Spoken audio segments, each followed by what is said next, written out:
Warning, we are not your attorneys. Please, don't take anything we say as legal advice. I'm Geoff. I'm Mike. And I'm Derrick. And you are listening to the Not So Grand Jury, which is now sponsored by Morwa P. LLC.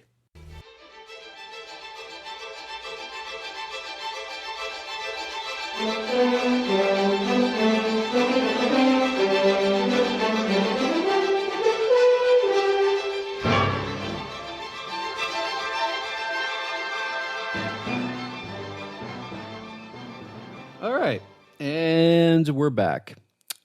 So everyone, you've got the standard three, Mike, Geoff, and myself, Derrick, who, as much as you would wish some of us would go away, we are all here. So all three of us are here, but we have a special guest with us today. We have Will Kent with us today. Will is we'll call him a friend of the podcast. He's also just a very good friend of both Geoff and me. We've met him through the Jessup competition, very similar to Wes, who we had on not that long ago. So we felt like, two things. One, we have been talking to Will for a while about having him on the podcast. So that's step one. Two, we finally got Will to agree to it. That's another step. And then we finally picked a date we can all make it, which happens to be my birthday. Why not? Let's just dive right in. Happy birthday, Derrick. Happy birthday. Thank you, gentlemen. Maximum Derrick. God damn it. Guys, before we introduce Will, we're going to introduce something else on our podcast. Geoff got a new toy.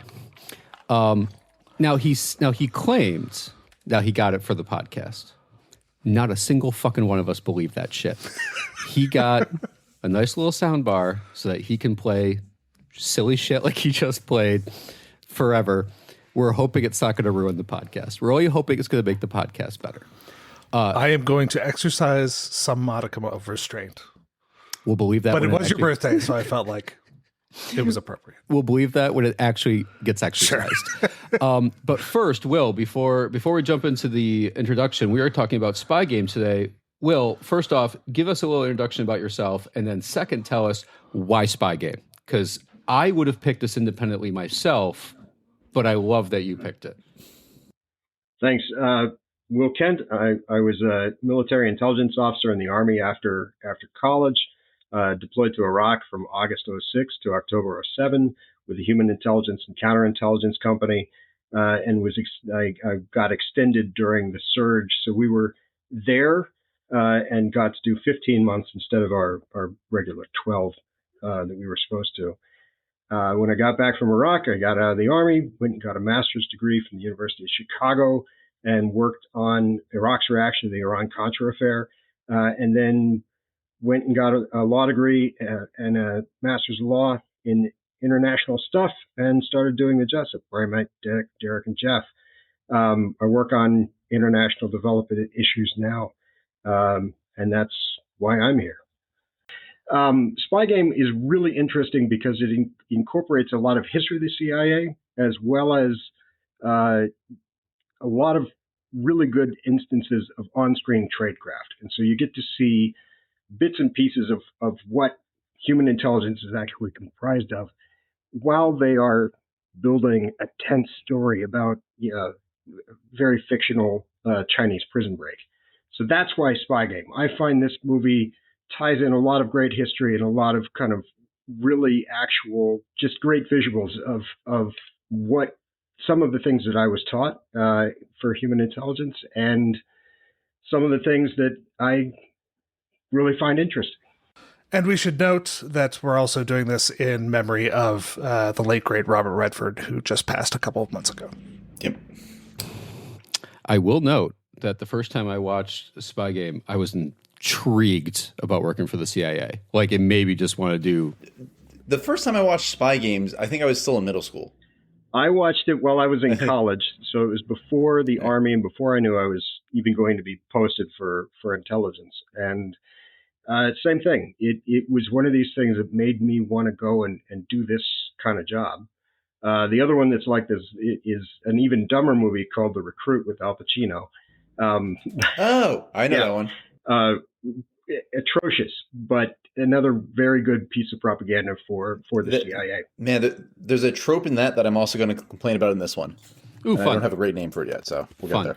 All right. For the sake of thoroughness, I'll note that I watched this for the first time last week. So. Oh, you had not seen it. Oh, fun. Okay, so this will be a fun conversation. All right, Mike, give us the plot summary, and then we'll go from there. Sure. So Spy Games stars Antonio Banderas and Carlo Gugino as Gregory and Ingrid Cortez, ex-spies living quietly until they're kidnapped by eccentric TV host Vegan Floop, played by Alan Cumming. Oh, you're all giving me a weird look. Why is it? Oh, I watched Spy Kids. I'm sorry. That was Spy Kids? Okay. Yeah. Here, let me try again. Spy Kids 2 reunites Antonio Banderas and Carlo All right, I wasn't going to drink.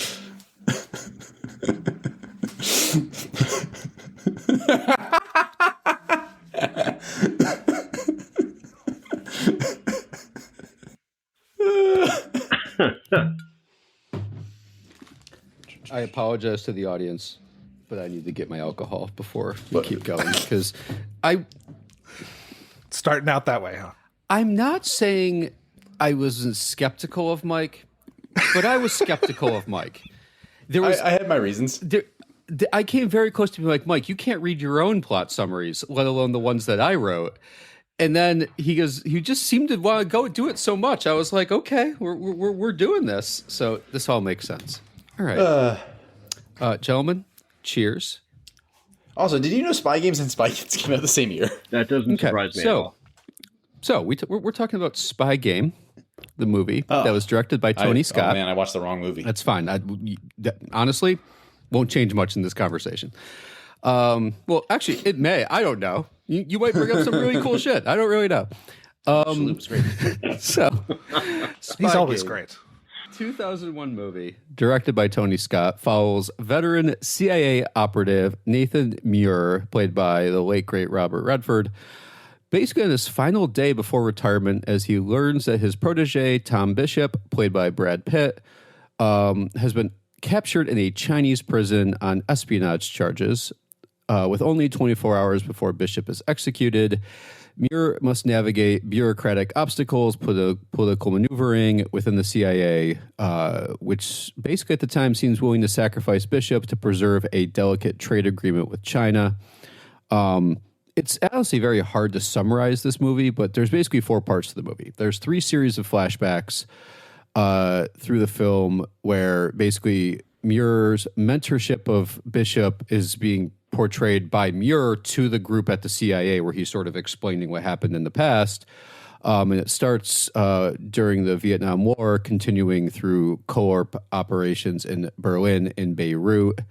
And the flashbacks really show this, the evolution of their relationship from sort of teacher and student to friends that are at odds over the moral costs of espionage. You've got Bishop's idealism and empathy clashing with Muir's really pragmatic approach to the spy trade, especially when Bishop risks everything to save a humanitarian worker he loves. And then you've got sort of the present scenario where you've got the 24 hours where the clock's running out. Muir uses all of his intelligence, manipulation, deep understanding of CIA ops to orchestrate Bishop's rescue from within the system, essentially without leaving his desk. And the film culminates in a tense and clever conclusion where Muir is in a meeting with essentially the heads of the CIA, where they basically have said they're going to let Bishop, die in the Chinese prison. And Muir receives a phone call from his supposed wife, but actually it's from the commander who's responsible for the rescue that Muir has put together, leading to one of my favorite ever movie phrases: correct dinner out is a go. Yeah. I've got Commander Wiley. Okay, connect us. Commander Wiley, sir! Package received. What's about it?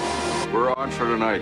Roger, sir. Understand. Operation Dinner Out is a go. Confirmed. Correct. Dinner out is a go.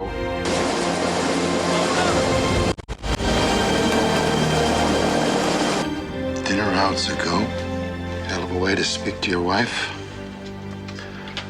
Why do you think they keep dumping him?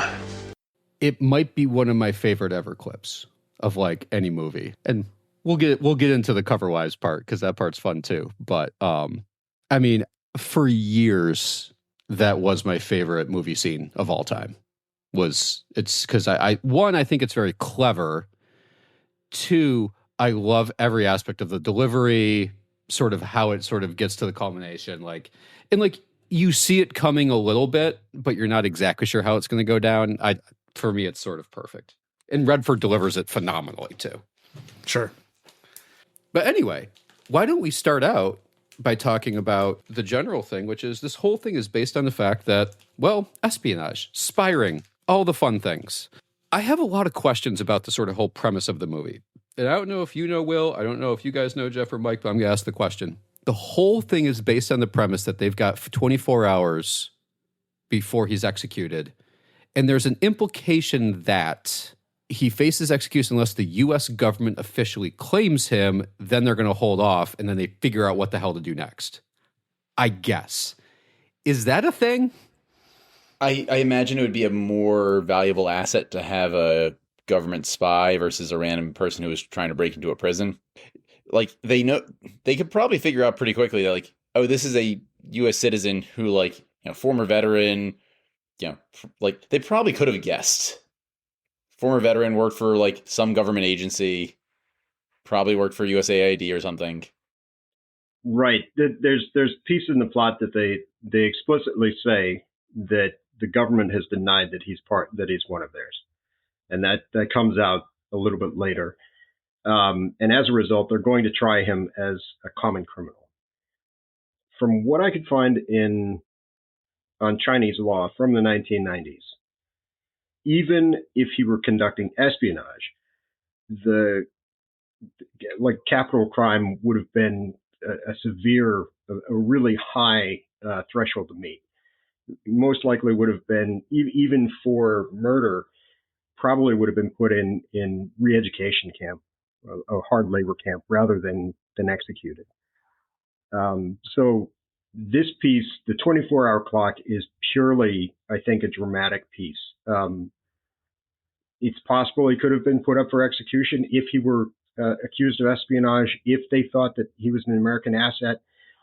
But even then, like Mike said, you want to get as much information out of this guy as you can, and 24 hours is nowhere near as long as you need for a debriefing or an interrogation of someone like this. So you're losing a lot of information if you kill him 24 hours after you grab him. We should also probably note that the movie takes place in 91, or the main plot takes place in, like, 91. Yeah. There's an aspect of the 24-hour clock that seems at odds with the execution bit of the 24-hour clock, and I just want to play this clip. 24 hours after capture, Bishop's allowed to start talking. That gives you, 10, 12 hours to make a trade. Now, come on, you're on the clock. So, under what circumstances would the U.S. government not claiming someone for 24 hours allow them to just start talking? And if that's the case, why would the Chinese then kill him at that point rather than keep him around once he's allowed to start talking, apparently?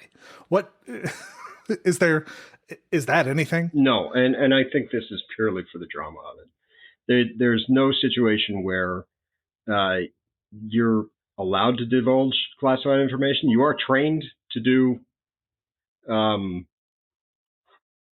You are trained in some cases to do debriefings and counter interrogation, knowing that when you get into a position, you have to give up something, knowing that you will probably come under some sort of duress, some sort of, in the U.S. we call it enhanced interrogation, that will force you to say something. And so you have something planted that takes the place of whatever you're trying to cover. And so that you could be speaking, but you wouldn't be giving them anything. Gotcha. Yeah, I mean, I'll be honest. Of all the things in the movie, that's the one thing that always bothered me, was like the entire premise is questionable. Oh man, there's some other things that bother me. But that bothered me because the entire. And again, I love the movie. I'm just gonna throw it out there. I love the movie, but that whole you have 24 hours thing never really made 100% sense to me. Yeah, like I think they could have. And again, I don't know if there's no way they could have done it where it isn't as like dramatic and everything else. But I feel like they could have done it in a way where it was like, he did this attempt to free Hadley like months before and no one knew. And then all of a sudden they make it clear like, hey, we've got your guy. You've got 24 hours to claim him. Like that could have been a little bit more obvious, but whatever. I will say it's obvious that his attempt to free Hadley was just completely unsanctioned and that it was basically espionage, right? I don't think that's up for debate, is it? Are you saying that what Bishop did appeared to be espionage for the other part, for the Chinese? Well, no, what Bishop did to get him into the Chinese prison was pretty clearly unsanctioned, illegal, all the things. Yes, absolutely. So espionage is about the collection of information, or the collection of protection of an asset. Hadley's not an asset. There's no information that he's collecting. He is just staging a prison break. So it's not espionage. It really is just a common crime. Yeah. Right. So there'd be no reason for them to be doing anything more than the standard trial on him, which is doing illegal shit. Also, just to note, it's him rescuing somebody who is a terrorist. I mean, she murdered civilians. Correct. And I mean, that's one of these things that was a trope in the 1990s. I mean, even The Simpsons had a plot line where I think Homer's mother had to disappear because she'd been part of the protest bombings in the 1960s.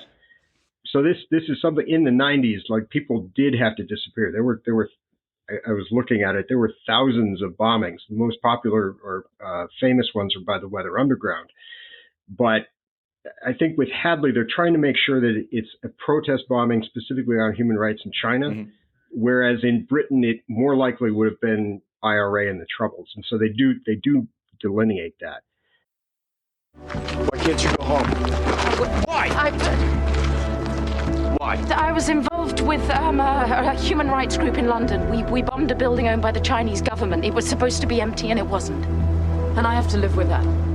So I think what one thing it makes sense to talk about, because there's a lot of them, is all the illegal shit that Muir and Bishop did during this movie is remarkable.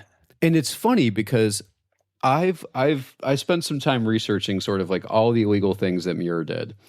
And it is really funny because you go online and like there are people that commentate all the time on this crap, but like once in a while you'll come across someone who's like, well, he didn't do that, like anything that bad. And it's like, no. He did a lot of bad shit. Like his cover story, like his like made up cover story for what he did is still like a bunch of big felonies. Well, a lot of things are thinking, but let's look at what happened to do Operation Dinner Out. Yeah. Literally forging the CIA director's signature is not great by itself. He just did it so he could, steal some government time on a government satellite for his own personal benefits. What's wrong with that, Derrick? Who among us hasn't? Sad part, that doesn't even crack the top 10.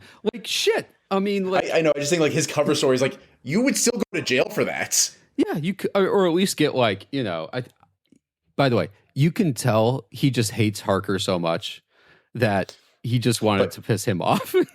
By the way, watching the movie, didn't realize it was Stannis Baratheon until, like, the very end. I was like, what? Yeah. Well, they do a really good job of making him even more weaselly than he normally looks. Yes. Yeah, at one point he does a little dance and is like, oh, I'm hungry.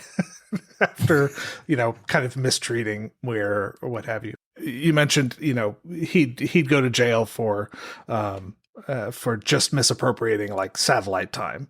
But at the same time, we know there are plenty of instances of police officers using the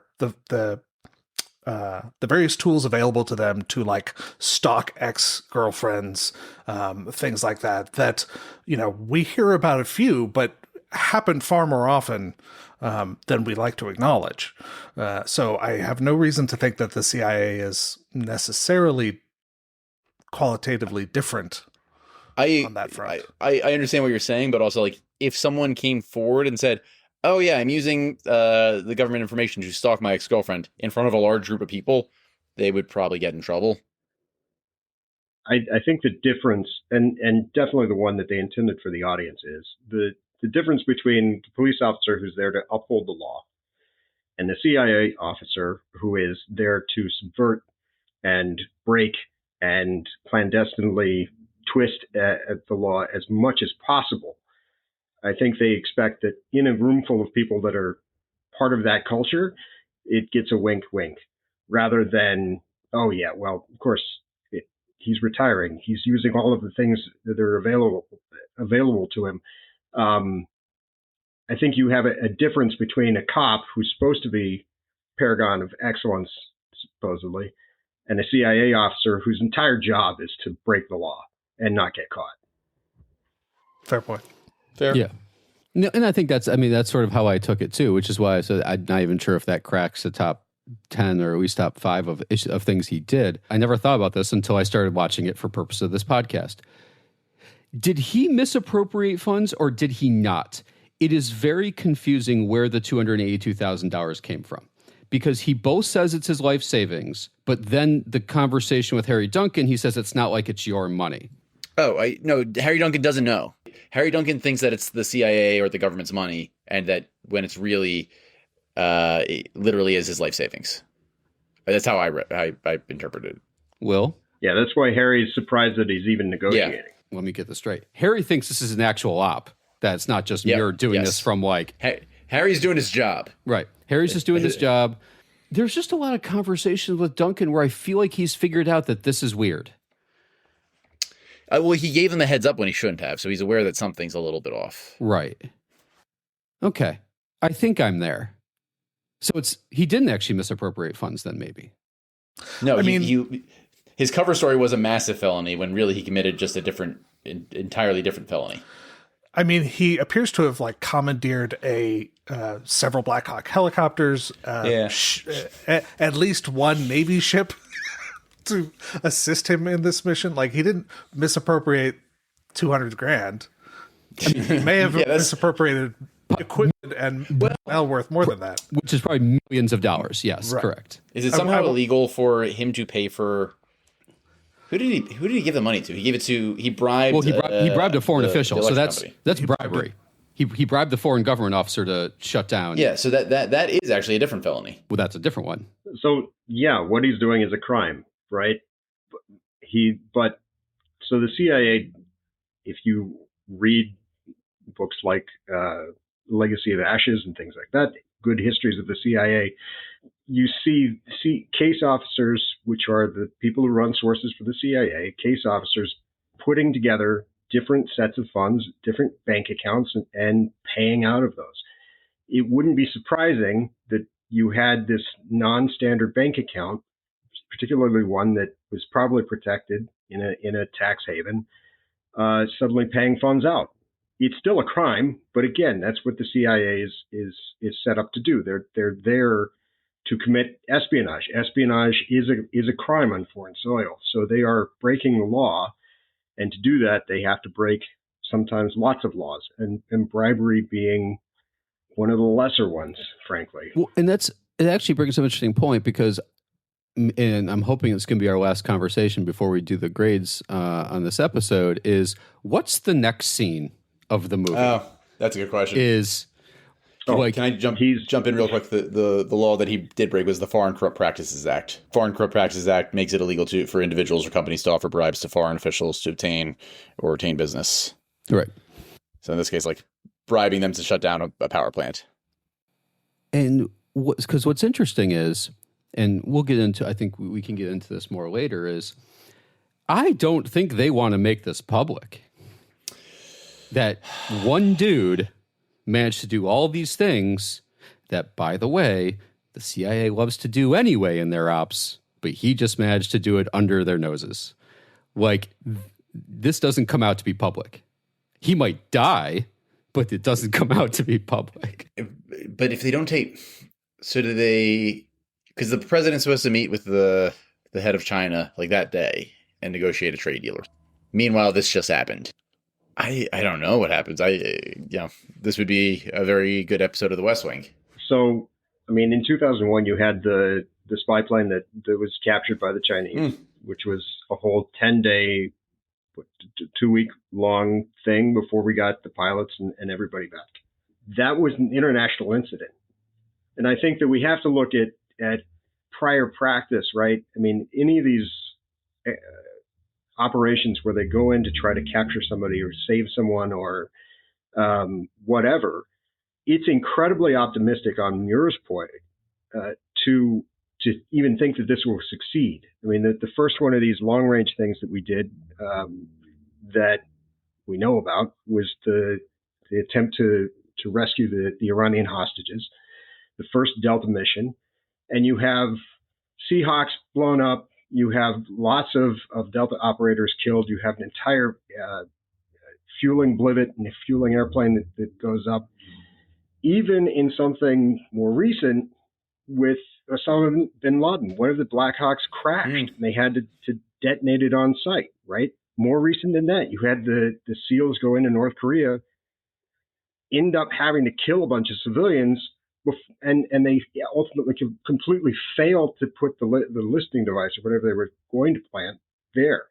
So the idea that you're going to fly in, attack a prison, pull one person out, and fly out without anything happening to you is really optimistic. We could also talk about like Chinese surface-to-air capabilities and how helicopters really don't do well against those. But that's a whole different level. I mean, small arms fire would have pulled one of these down easily. Interesting. Well, again, how many people do we think they killed on this mission? Oh God! I mean, I think you can count a number of them, at least in the final scene. But it's really important that they rescue this terrorist and the dude who tried to rescue the terrorist. Yeah. I mean, I can't imagine those trade talks don't get fucked. Yeah. Or at least the power goes to the other side. The power has shifted. Yeah. I was watching this movie and just thinking like, man, this, like, Brad Pitt's supposed to be the hero because he's handsome, and Robert Redford's supposed to be the hero because he's handsome, but really they're like, what they're doing is starting an international incident that could like border on war. Yeah. Well, but that's every single one of these vignettes, right? Like we start back in Vietnam and we're working with the Phoenix program. Mm-hmm. The Phoenix program, as far as I could find, did not have operations in Laos, but we don't know a whole lot about Phoenix program assassinations. So about 26,369 were killed, with the rest surrendered or captured. And these are supposedly parts of the Viet Cong, and they don't even admit to them being part of the Army of North Vietnam. 13% are attributed to Phoenix program operatives, not just conventional going and bombing the crap out of a place or, shelling a place and getting the individuals you were aiming at. 13% are part of this Phoenix program. So that's a lot of kills by snipers or special squads or whatever. So you've already got something that was highly questionable within Vietnam, and then moving that across the border to Laos, in a country that we were not at war with. And I know that we did a lot in Laos and Cambodia that we were not at war with, but you've already got these two guys are already running rampant, committing what would be international crimes. At the very start, the very first meeting is a crime. And it's partially like, here's the thing about this movie, and it's interesting, is that like we could literally pick this apart 10 minutes by 10 minutes. Mm-hmm. Like, oh yeah, every single scene, every story, every comment from you're like, that doesn't sound above board. Like it's incredible. Well, you've also got this is putting together the history of the CIA in a really patchwork kind of way, right? You've also got tradecraft that's being put together in a really patchwork way. So we take him from being a Marine sniper who's working off book as part of Phoenix program. Why does he have to recruit him? He already knows that this guy has come in from somewhere else as part of the Phoenix program. And later on in Germany, Central Intelligence. I mean, it's like, of course he was Central Intelligence. Who the hell do you think this guy was? Like he's some kind of something. So there's a piece here that doesn't fit if he's an American, particularly not with the way that they met. The recruiting process, if you read any of the books on the CIA, they usually the biographies of people that autobiographies of people that have gone through. They talk about the acceptance process and how people get into the CIA, and it is an admissions process that you largely self-select for. The people who get picked don't tend to be Americans, and the way that Muir treats him by isolating him, by making his jobs crap, by making it so that he needs an outlet, someone to give him direction, give him focus, is something that you might do with somebody that you were going to run yourself, not as somebody that you were bringing into the organization. Yeah, so that whole part doesn't make any sense. Yeah, right. So they're showing you tradecraft, but they're putting it in a context that doesn't really make sense. Now, the rest of the training, the one-on-one, after you go through some of that specific training that everybody goes through, you might get set up with an older case officer who would teach you the ropes. And then you would go through a lot of those exercises, some of the things that we were taught to do, like elicitation. Elicitation is a lot of fun, and it's a lot of fun, particularly in a classroom situation, because what you're taught to do is how to build a conversation so that the person that you're talking to doesn't know what part of the conversation with the information that you needed was part of it. And better, that they never thought that you were asking for information at all. So you get this training, and then they hand everybody a slip of paper as you're walking out the door that has your target and the piece of information that you have to get from them.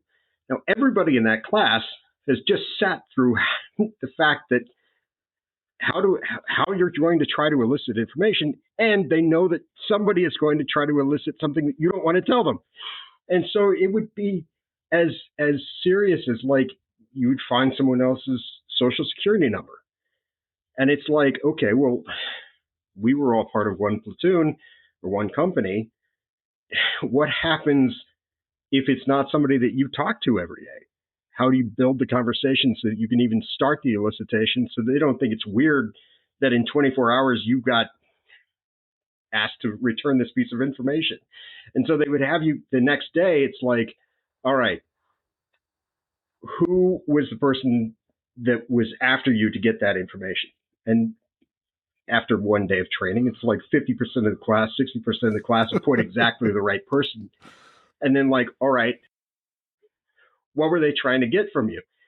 And it would go from anything. I mean, you know, because you had constructed a conversation, hopefully, that hid what you were asking for, you might have asked for several pieces of sensitive information, like their mother's maiden name and their social security number and, you know, what bank they work with.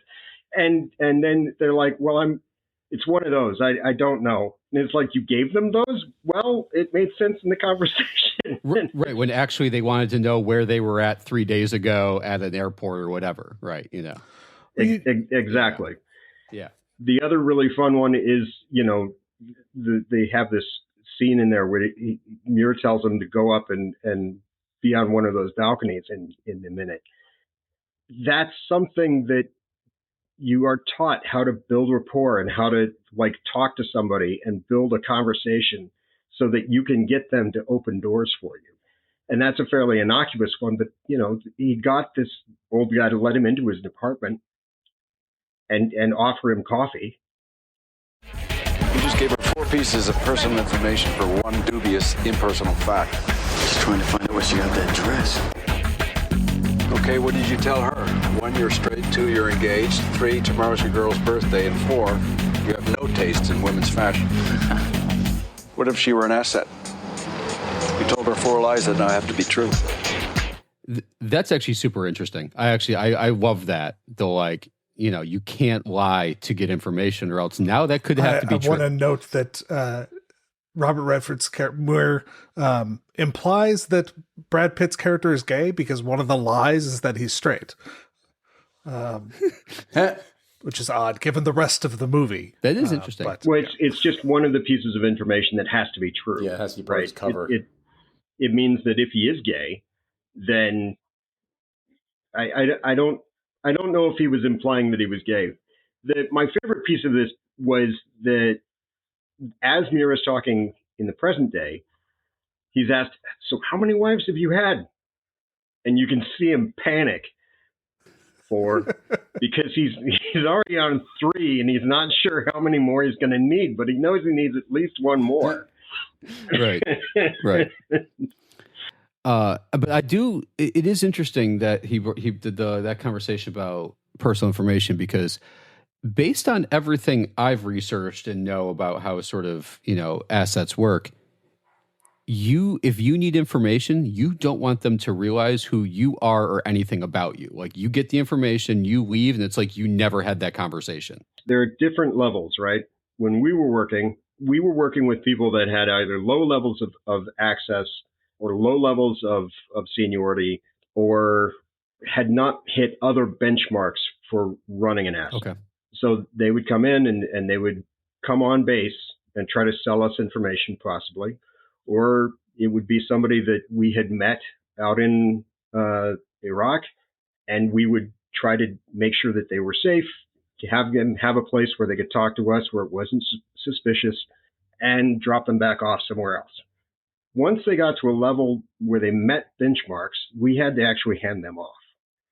And so at that point, these assets are people that they have trusted you. You have tasked them with going and grabbing information. You know a lot about their organization, so that that they are a person that can get that information, that they have that placement and that access to do it. For elicitation, it's somebody that is not someone that you're running, right? This is somebody that you meet on the street, like you say, that you don't want them to know what you're asking for. But for a case officer, the relationships are incredibly important. And so that's what you see throughout the film, especially in the 1960s in Germany. I forget his name, Hans or whatever, the guy in the car is somebody that they built a relationship with. He was pulling information and giving it to Bishop, trusted Bishop enough that this was the point where he was going to get him out of East Berlin, and that ends up not being the mission. And so they burn him. And that commitment and trust that Bishop thought that he had with him is burned.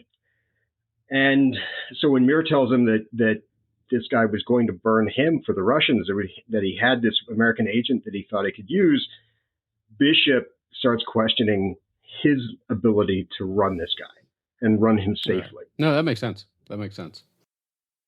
Hi, everyone. Derrick here with a brief message. The Not So Grand Jury is sponsored by my law firm, Moore Law PLLC. One of Moore Law PLLC's many practice areas is business law. If you are a business owner or someone who is thinking of starting up a new or side business, you need a legal team who can efficiently provide you legal counsel, keeping you and your business away from potential legal issues, and if necessary, representing you in any disputes that do arise. We pride ourselves on being cost efficient while also getting to know our clients. If you want less stress and more support, you need Moore Law. If you would like to set up a free consult, please click on the link in the show notes, visit our website, www.mooreatty.com, that's mooreatty.com, or email us at contact@mooreatty.com. And now, back to the show. Okay, maybe we don't have misappropriation of funds, but we certainly have foreign bribery. The forging of documents is hilarious. Is it just lucky that he got a fucking thing from the CIA director that day in order to copy his signature? Why do I feel like he would be able to do that in a much different way that didn't require what he did? Well, they literally have the line where like it looks like he even actually signed this one. Like they know that he like stamps his signature. They probably have versions of that. They got to, right? So like they made a big deal about that. I think that was just sort of as a little thing. obviously there's sort of, the use of classified information, the leaking of information. There's one thing that I'm a little confused about. I'm curious if you guys caught this. He uses, the guy's name is Digger, I believe, who he uses to, like, originally this is how Muir thought that he wasn't going to have to do much because he makes it public that Bishop got caught. Hello. Give me old boy. Nathan, to what do I owe this honor? Still have contacts at CNN. I got something for you.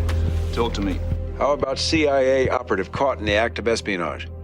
Can you get that on the air? That's not gonna be easy. Come on, Gibby. That's never stopped you before. Give me 30 minutes. Yep. Muir uses him to get the information out. So it sounds like he works for a paper, but then later they say that's a cover. Right. Yeah, that's an MI5. So that newspaper is an MI5 front, basically. What? like, why? Why did that did not need to be in the script at all? Which part? Exactly. Well, no, he's trying to make it. He's trying to force the United States into taking on Bishop and accepting that he was one of our spies. Right.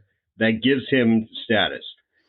Now, a problem with this is there's a difference between official cover and non-official cover. Right. Official cover being that you have diplomatic status, you are acting as a diplomat, you have a diplomatic passport, you have all of the protections and immunities of a diplomat.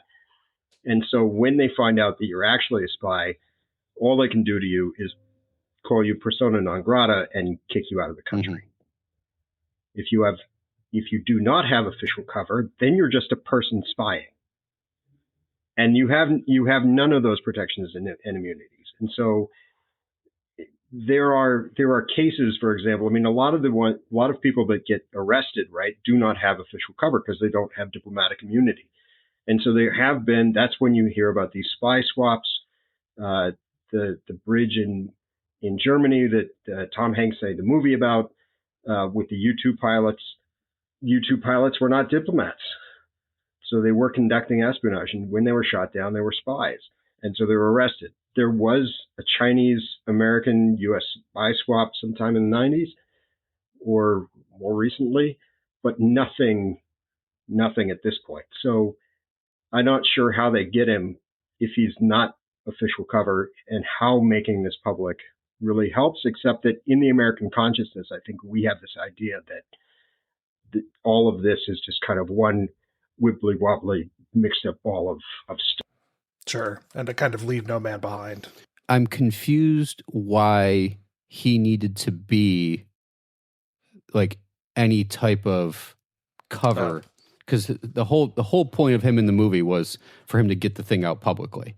Like you got to tell me that Muir's got contacts around the world to get shit out in newspapers and other things, right? He didn't need to be an agent, and based on the conversation that Muir had with him, it wouldn't make sense that he was any type of cover agent. I think it was included just to have it be one more jab at the antagonist of the movie, the kind of Weasley guy, because he gets like slapped down for Harker's fucked up everything.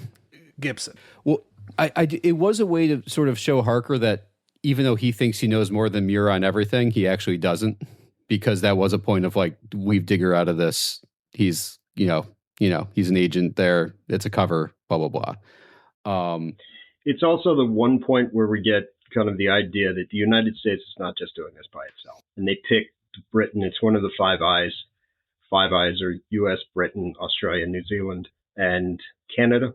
There's almost complete free flow of information in normal times between those five agencies. And so this is the one time where they point out and say, yeah, the relationships there are so tight, so deep that we're not going to mess with MI5 stuff.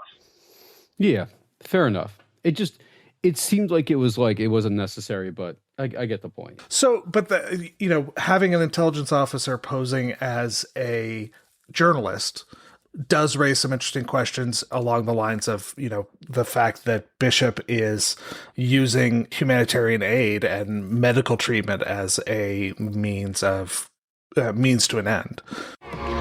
Bishop delivered a consignment of medical supplies to the refugee camp. He'd negotiated a deal with a new contact in order to get closer to the Sheik's doctor. And the Sheik is their target that they're aiming to kill in Beirut. This is a dumb question.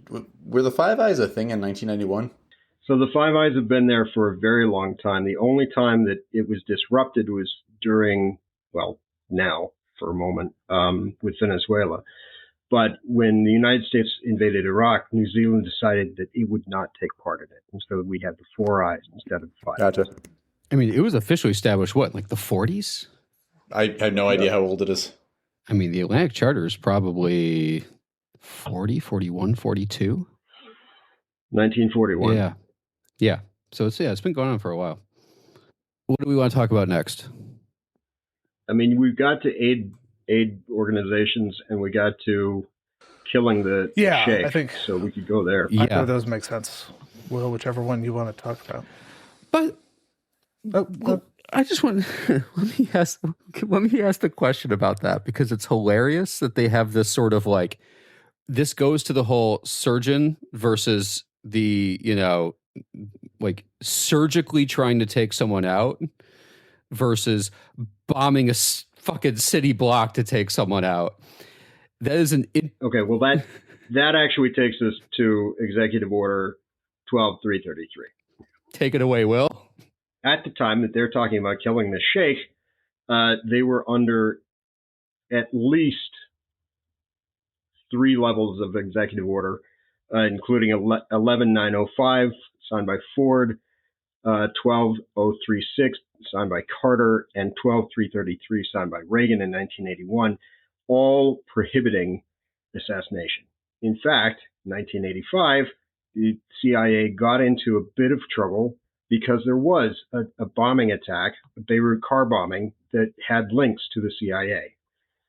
So first off, even if they're just going to use the doctor and then they'll poison him, we have broken the law. The fact that they then decide to use a car bombing creates even bigger problems. Beirut had a lot of car bombings. The embassy annex, and the Marine barracks were all hit in Lebanon in the 1980s.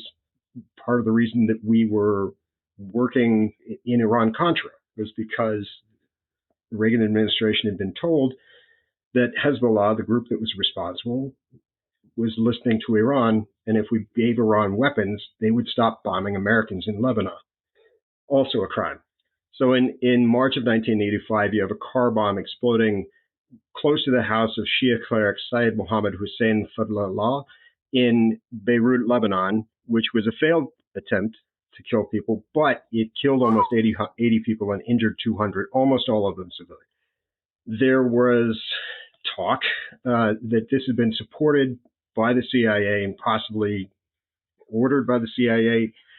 Responsibility has been left on the Lebanese intelligence organization that was there. They claimed responsibility, and the CIA denied all support. There were ties because they were talking to people in Lebanese intelligence. There were ties because there was a lot of funding and things that were happening within Lebanon. But this car bombing in particular in this movie seems to be based on this one, where the CIA got into a lot of trouble. There were House hearings in front of the Intelligence Committee, which found that there was no evidence that the CIA had encouraged or participated in any terrorist activity in Lebanon or had knowledge of the bombing beforehand. But they're building on the piece of the history of the CIA, and you have this vignette, this piece that is a real black eye for the CIA, or could be seen that way, that they are putting Bishop and Muir into as having actually orchestrated. Interesting. Okay. So this was a question that I had when watching the movie, and after discussing these executive orders with you, the initial recruitment of Bishop by Muir in Vietnam when he kills the Laotian general. They say that was in 1975. Was that before any of these? I think it was before the first of the Ford order. Here, the Ford order was in 1976. Okay. So it was before that executive order went into place, other than the obvious legal restrictions on, killing a foreign military officer of a country that we're not at war with. So there's another piece of it, because he says that this is part of the Phoenix program. The Phoenix program's official dates are 1968 to 72, although there's a lot of talk about things that continued after 72. Again, this is one of these things. They're putting the CIA into a place where they shouldn't have been, that was questionable legal territory for them to be in. The Phoenix program should have been wrapped up, and here it's not. They're going into Laos even. Did you have a presidential finding authorizing those kills?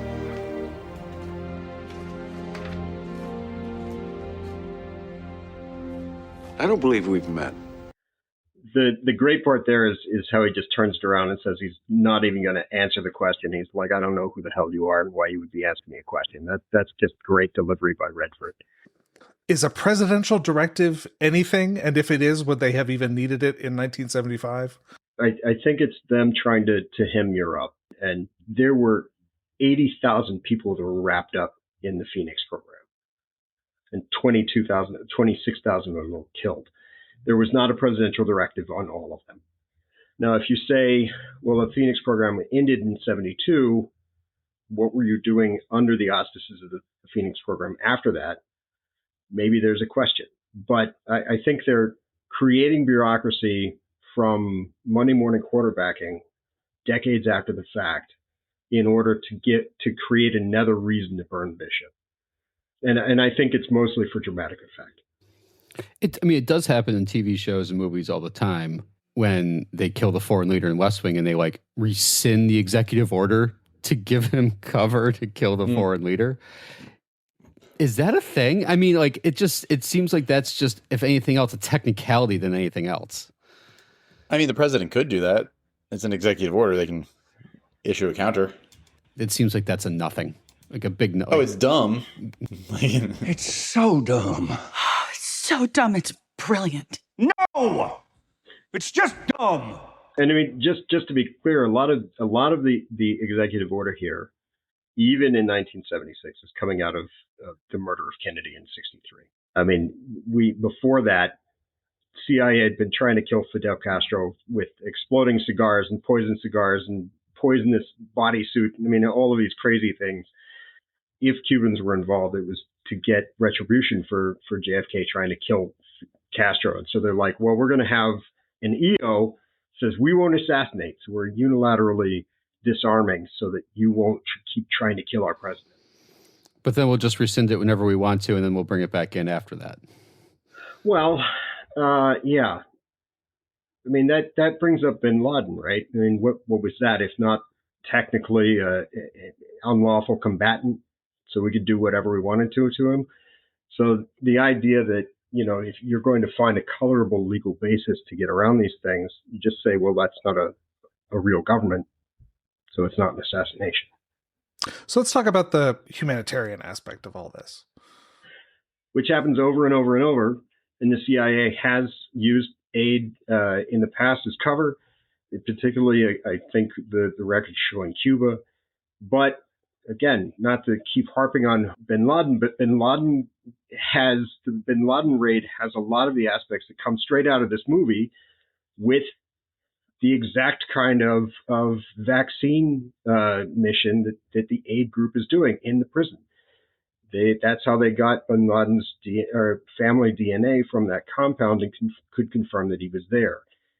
So you have this relationship between intelligence and aid organizations. It's really problematic for the aid organizations because in order to have their level of access and have the safety net, the protections of the Red Cross, protections of aid, the protections of being a non-combatant, you have to actually be a non-combatant.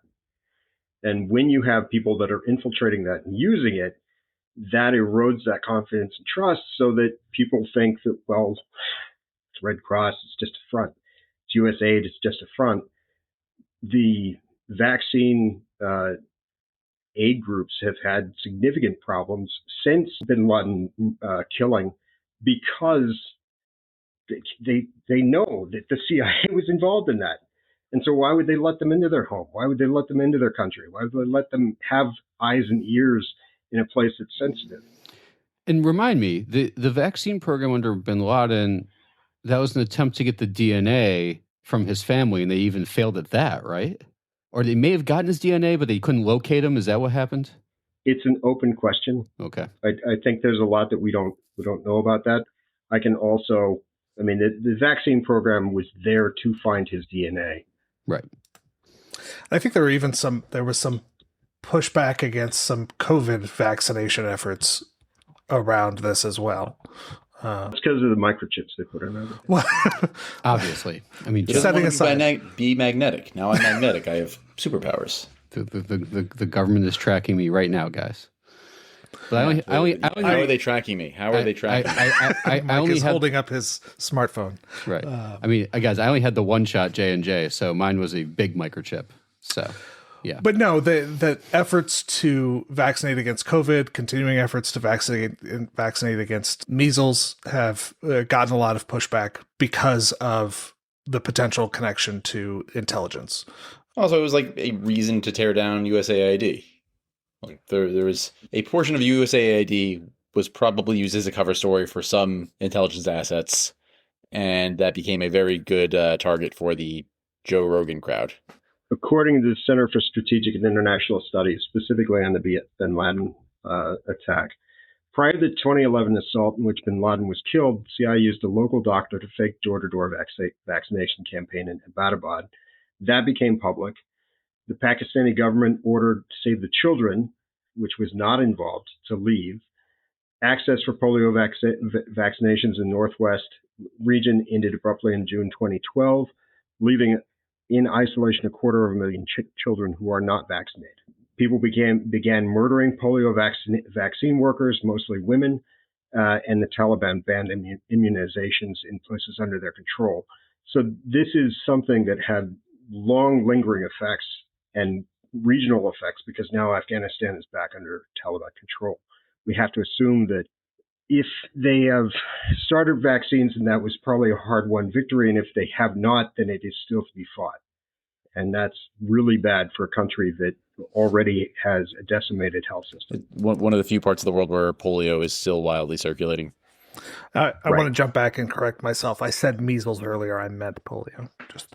Measles is also one of those things that is not eradicated, and so you have to anymore.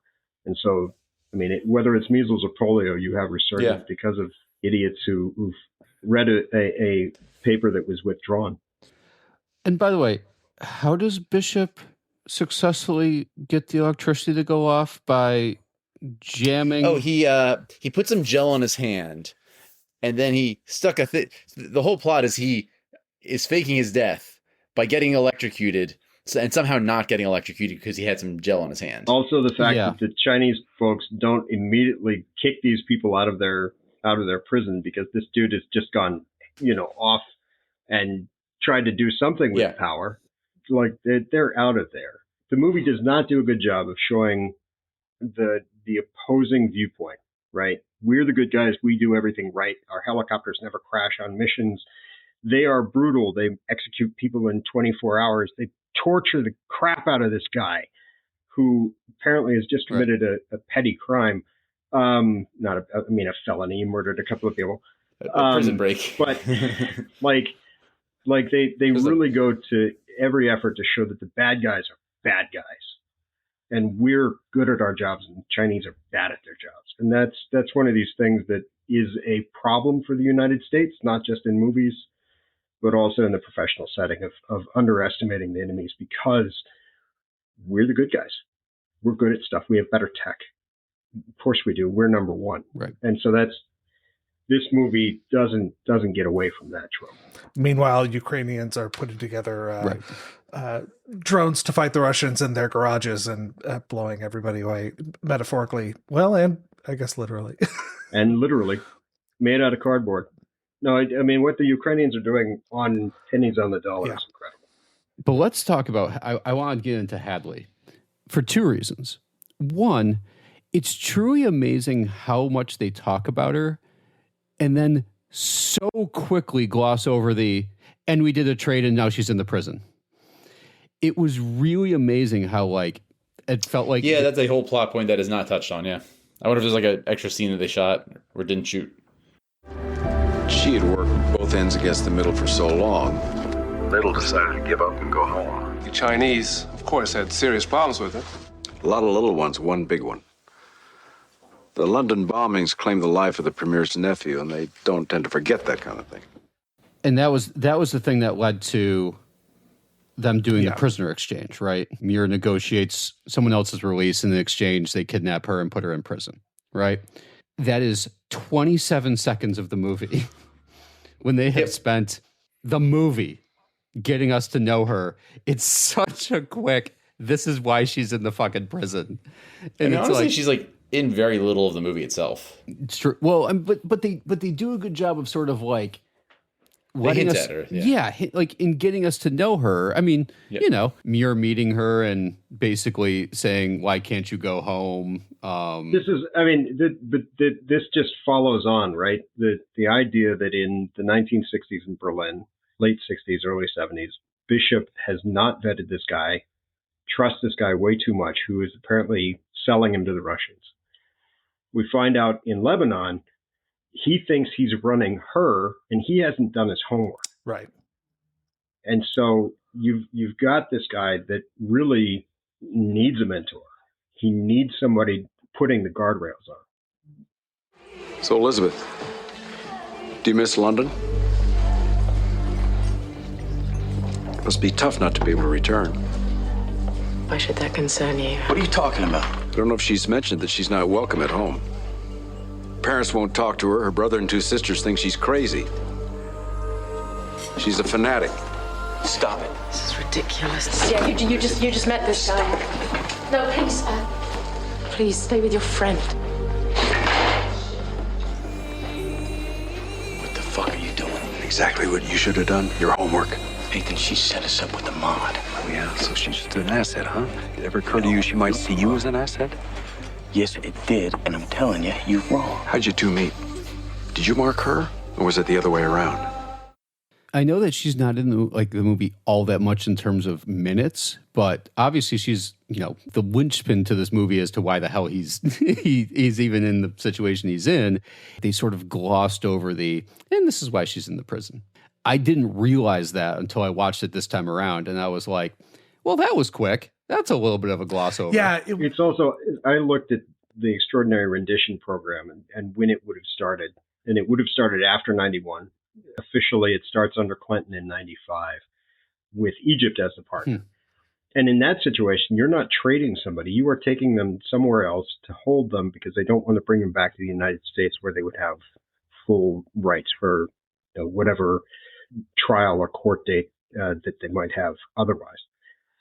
That gets, I don't know about the 90s, but of course during the Iraq War, it's a lot nastier where we took them to places, did not have rules against torture that we did, and let them do the interrogations.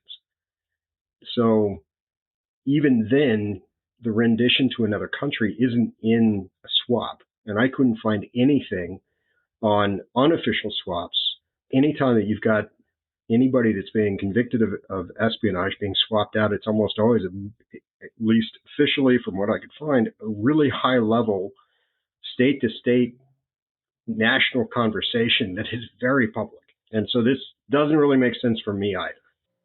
Maybe I'm being a little too blunt on this.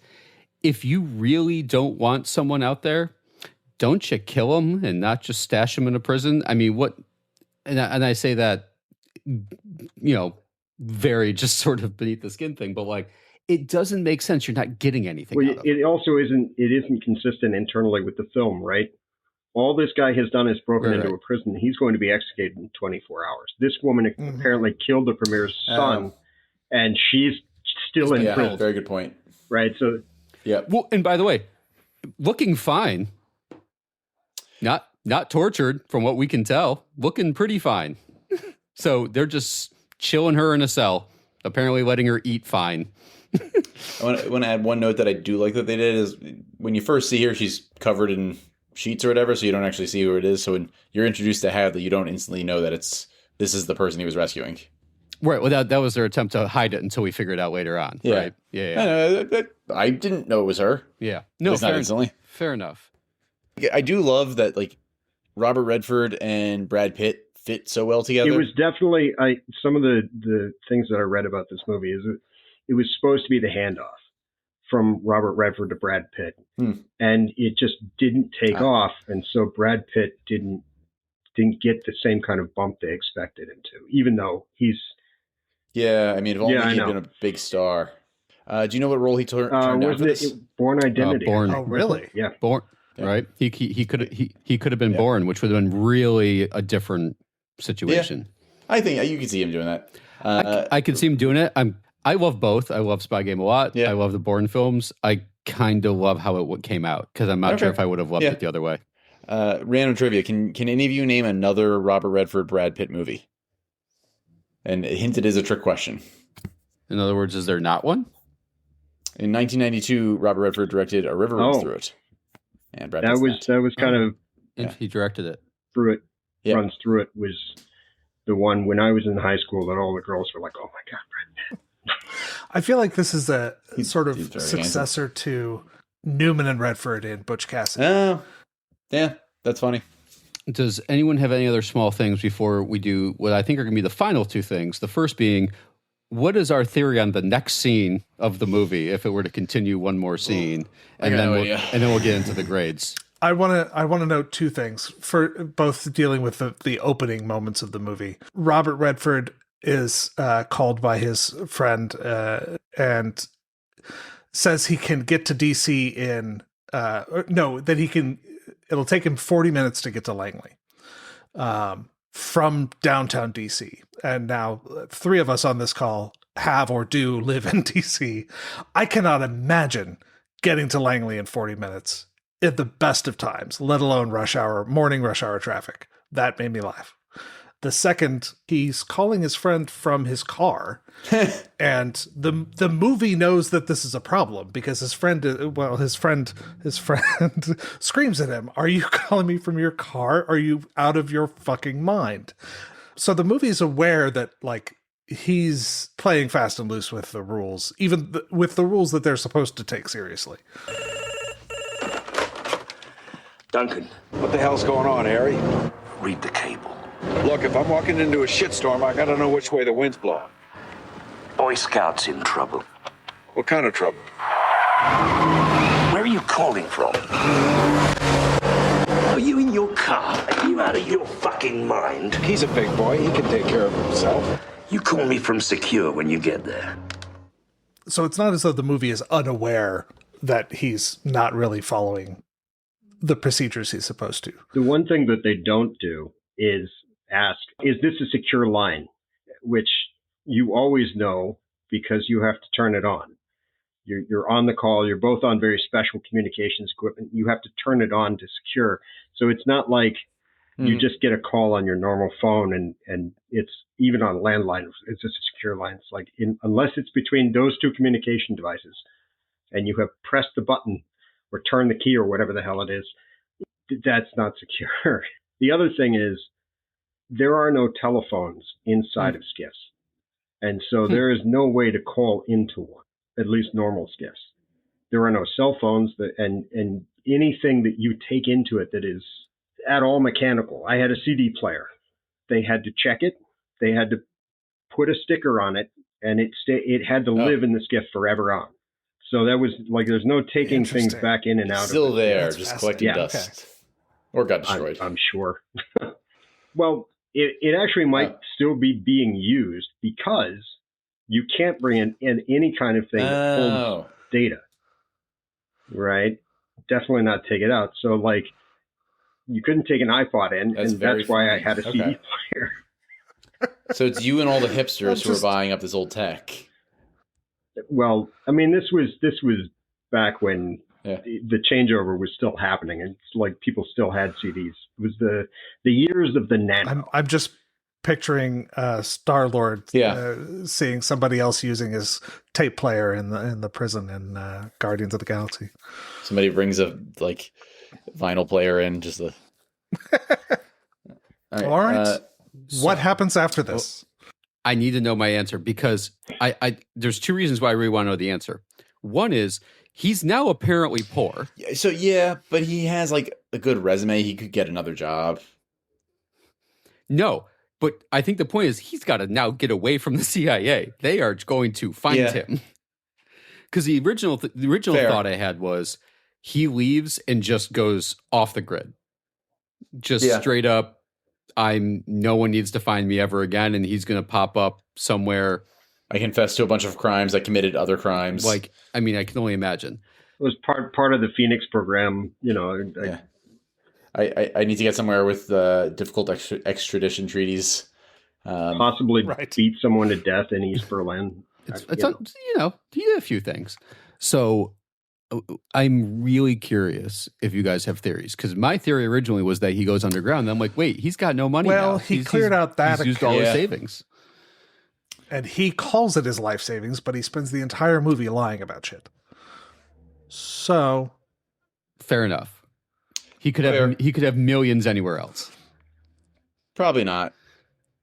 The car he's driving, I got to bring up this detail. It's a Porsche 912, which is cool. It's a Porsche, but it is the poverty spec Porsche. It is the cheapest Porsche ever sold. But that, again, makes perfect sense. Like, it totally fits the character. Great. Like, I really like that. It was like, they nailed that. We don't see his home, right? Even the at wall the start. of his bedroom. Fleetingly. Yeah. Yeah. Right. We just see his, just a second. Right. We don't see much more. So it would make perfect sense that he's living in a small place. I guess wherever, I guess I don't. Government employee. Yeah. Although the way you get paid, when you live overseas, you get paid your official salary, which is whatever your official cover is, and then your CIA salary. So, he doesn't have a whole lot of money for having. That's what I was going to say. He's been working overseas for a long time, right. And having presumably this investment account that he has just sat on for a while and only really contributed to. 200, 300 grand is even in 91 for someone. I can't imagine that it would be. It makes more sense if he had three wives, really four wives. Yeah. Okay. He's also very comfortable, that's going off the grid. Maybe he's spent his money down in other, nefarious ways. And again, I think Geoff makes a very good point. He lies the whole movie. Why wouldn't he have lied about more things? He may have another account. Right. So fair enough. In my mind, Muir goes underground. No one ever finds him, and the next scene is him on a beach in unknown islands, living out his life. Yeah, sure. Probably without an extradition. I could see that. Probably without. I could see, the FBI knocks on his door that evening. Yeah, I love that air quotes when at the beginning of the movie, or in the middle of the movie, they're like, he received these phone calls from, who are you collecting on? Yeah. Collecting on American citizens? Yeah, that was done very quickly also, where they instantly knew who was calling. If it's calls to Langley, there's no expectation of privacy there. Yeah. And if he's getting a call from a CIA, because the person, the English guy that calls him at the beginning of the film is also an intelligence officer that seems to be, it's unclear whether he's an American intelligence officer or British, but let's just, he appears to be calling from his office to Muir's home. So, the fact that the call was placed from his office, and then his cell, right, and then his cell after that, right, which Harker does figure out very quickly what his cell number is because he says that's his cell. Well, in 1991, there wouldn't have been. Fair enough. Fair. And they also, for 1991, I love that they also have a pager. Yeah, the pager. He uses from a payphone. Page Gladys. So that Gladys will call him. Yeah. Yes. All right. You guys ready for the ratings? Do it. Right, who wants to go first? I'm happy to. So I love the movie. There is just no question. Entertainment purposes, it's definitely a yes from me. Of all the movies that aren't part of a, that aren't a Bourne or a James Bond. Correct. That aren't part of a series or is a one-off movie. Is probably the one I've watched the most, to be perfectly honest, of a complete one-off movie. And I just find it entertaining. The more you get into it, the less it holds up, but it's a lot of fun if you turn your brain off. I've thought a lot about whether it fits up on the legal side because they get a lot of stuff right. I think how it would have gone down is not terribly far off. It's like when it comes to him reading a man, reading him out. Again, he would never have been able to leave and go and just come and go, right, Will? Like, there's no way that would have happened. When he's in with the meeting with the guys, like when he goes into the, there's no way he just is able to come and go. Really? I mean, I think he's just doing it. Like, I really think that he's just using his, screw it. It's my last day. I'm just going to walk out of this meeting. I have no respect for these people. Right. Let them stop me. And there's the moment after Gladys calls. It's like, it's not like you're going to search my office or something, are you? As his office is being searched. Yeah. I think I'm going to go no on the law. And I think a big reason why is because the whole movie's premise on this 24 hours that makes no sense. That is the full premise of the movie. And then there's a lot of smaller things that we've hit on already that don't really make a lot of sense. I really think that big one puts it a no for me. Because it's the whole premise of the goddamn movie is that after 10 to 12 hours, he can start talking, and then they're going to execute him in 24. That makes no goddamn sense. So I'm going to say no, but I reserve my right to change it after hearing you guys. All right, I'll go next. I like the movie. I don't think I like it quite as much as Derrick does, but I'll watch Robert Redford and Brad Pitt, chewing the scenery for a little bit. Watched it before, I'll watch it again. On the law, this is a close one, and I think I'm gonna say no just because I find his cover story to be confessing to other felonies unlikely to have worked. I feel like the immediate question would have been like, okay, you need to tell us more about these felonies you committed. All right. But yeah, that's where I stand. I guess I want to give Will the last word, so I'll say I enjoyed it. Whether I'll watch it again, I don't know, perhaps, but I think there's others that I would watch first. As for the law, it is the challenge we have every now and then when we're talking about movies and TV shows that aren't themselves like legal dramas. What does it mean to get the law right?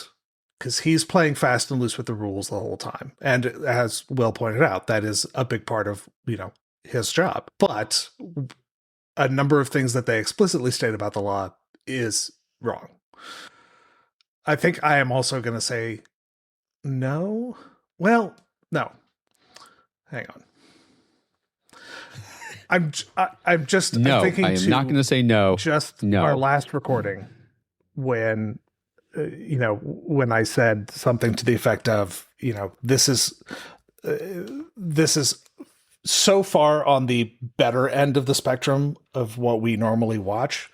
I don't feel right giving it a no, even though it gets some stuff wrong. And yes, that central point of the plot. I think I'm going to give it a pass. I want to note, total digression. I just got a push notification that ties back to our Trial of the Chicago 7 episode. H. Rap Brown just passed away, who was the namesake of the Rap Brown law that was used to charge the Chicago 7. I thought I would mention that since it literally flashed up next to this Zoom call 2 minutes ago. So go back and listen to our Trial of the Chicago 7 episode, everybody. Will, what are your thoughts? I didn't know that I get a vote. Of course you do. I mean, we'll give you a vote. on the we can law, ignore it all right? we want. You're not one of the permanent members of the Security Council here. as a temporary member, it's got truth in this. It's really truthy. You can look at it and say, well, that is close enough to something that should be. But on the law, they're going to assassinate somebody in Lebanon after the executive orders are in place, after the third executive order that strengthened the other two are in place. And they don't care at all. His supervisors don't care at all. It's really truthy, but it's not good on the law. It is one of my favorite movies. And like Derrick, I think this is one of the ones that I've seen more than almost any others. But I think it's enjoyable partly because it doesn't adhere to what the rules would be as much. That's a fair point. Damn. All right. There you go. Yeah, okay. Geoff, just accept your dissent. I will. You know, you write a very generic dissent and you just sort of let it go, knowing you've already lost. You know, it's fine. We accept it. All right. Good times, guys. Will, thank you for joining us as always. We loved having you on, and I'm sure we'll try to have you back again. Yeah. Good times. And join us next week when we review Spy Kids 3, 3D, Game Over. Okay. And we're out.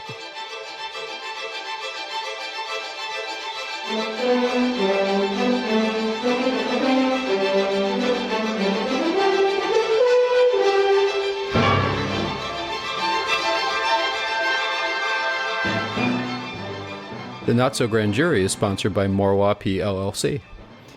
The opinions expressed in the Not So Grand Jury are those of the hosts themselves and not of their respective employers.